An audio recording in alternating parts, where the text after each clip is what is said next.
I'm Chris Wardlaw with Auto by Tel, and this week we're driving the 2013 Kia Optima Hybrid.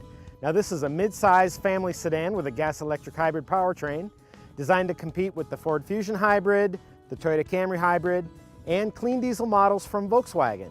Now this year, Kia has introduced a new lower-cost LX version of this car that starts under $27,000, but we're driving the EX model, the fully loaded version, which starts at between $32,000 and $33,000. Now, one of the other changes that Kia has made this year to the Optima Hybrid is they've improved the fuel efficiency a little bit, but as we'll see later, I still didn't get close to those EPA estimates. Now, unlike a lot of hybrid cars, the Kia Optima Hybrid looks pretty much just like a standard Optima, with a few exceptions. First of all, you've got these flush design aluminum wheels. 16 inches are standard on the LX with 17s on this EX test car. You've got hybrid badges right here on the front doors, another hybrid badge over on the trunk lid, and you can see that the trunk has a lip spoiler which also helps with aerodynamic airflow. This EX model comes standard with this power panoramic sunroof, and additional aero trickery is included underneath the car in the form of a full belly body pan.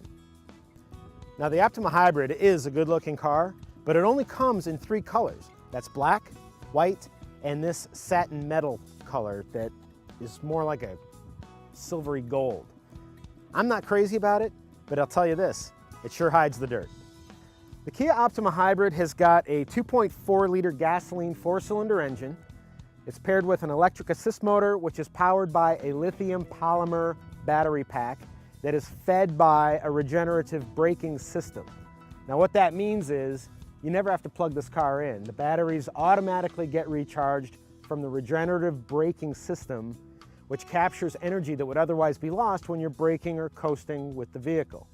Combined, the powertrain makes 199 horsepower and 235 pound-feet of torque. That's a little less horsepower than the standard Optima's gasoline engine, but it's a lot more torque than a standard Optima makes, which is good because this car weighs about 400 pounds more. Now the EPA says that the Optima Hybrid is supposed to get 37 miles per gallon in combined driving, and that's for the EX model. The LX gets 38. What I've been averaging is 32.5 miles per gallon, and that's with the Eco mode engaged the majority of the time. So it seems like maybe Kia is still overstating its fuel economy numbers. Now one thing about the Optima Hybrid that you need to know is that the battery pack is stacked behind the rear seat, and that takes up trunk space. The Optima Hybrid's trunk measures 10.8 cubic feet, whereas a standard Optima measures 15.4 cubic feet. However, to give you an idea of what you can fit in here, I have loaded several items, including my wife's beautiful blue suitcase and our compact stroller. So, as you can see, even though it's only 10.8 cubic feet, you can still fit a good deal of things in here. Still, I wouldn't recommend it for a cross-country road trip with the family. Now you may have noticed that I'm not exactly the world's smallest guy, but I have no trouble fitting into the Kia Optima Hybrid. There's plenty of leg room, good foot room. The bottom seat cushion is canted upward to give me good thigh support. And I've been carrying a couple of preschoolers in here all week with no complaints. The one thing is that not everybody who's riding in a Kia Optima Hybrid is going to be comfortable. So the problem is not with the driver's seat. This car has an 8-way power driver's seat. It's got a tilt telescopic steering wheel.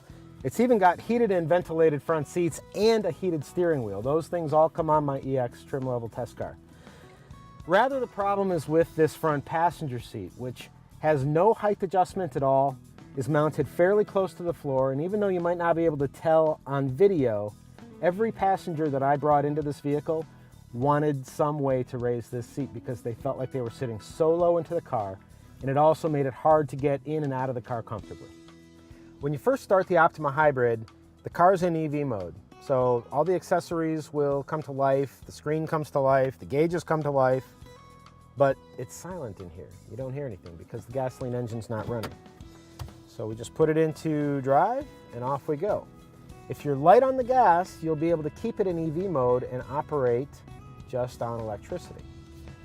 If you go heavier on the gas, such as when you are accelerating away from an intersection or merging onto a freeway, the gas engine is going to kick in and the car will accelerate normally. This car, even though it weighs 400 pounds more than a standard Optima, does provide decent acceleration. The whole point, of course, of buying a hybrid in the first place is so that you can get superior fuel economy. Unfortunately, this car is averaging 32.5 after 400 miles of driving, most of the time in eco mode.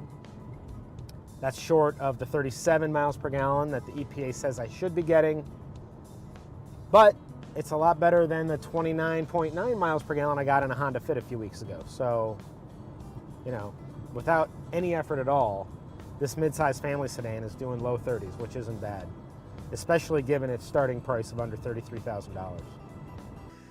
So at the end of the day, the question is, should you consider the Optima Hybrid if you're looking for a fuel-efficient mid-size family car? And I think the answer is yes.